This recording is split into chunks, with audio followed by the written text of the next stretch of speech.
Nous sommes nombreux dans le monde entier à être choqués par la politique de meurtre systématique pratiquée par Israël à Gaza, mais aussi en Cisjordanie et dans les pays voisins.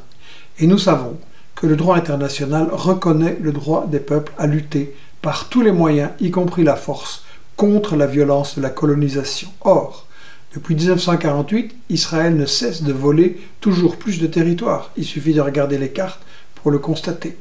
Mais avec vous, c'est le monde à l'envers.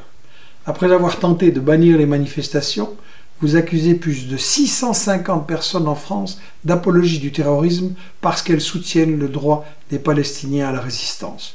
Une vague d'interdiction déferle sur la France, je ne suis pas d'accord.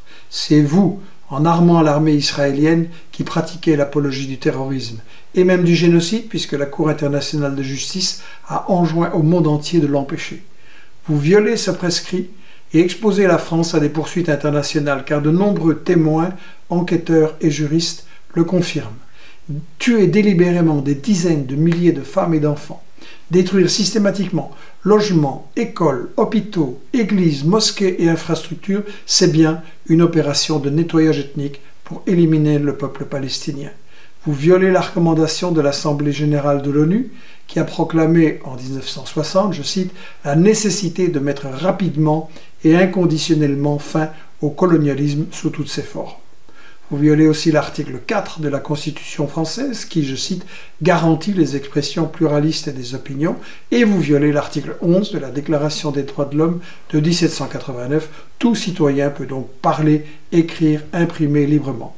Cette accusation de terrorisme, elle fut déjà lancée à l'époque par les occupants contre Nelson Mandela, contre le Front de libération nationale algérien, le FLN, contre les résistants de la Seconde Guerre mondiale. Vous voilà en très mauvaise compagnie.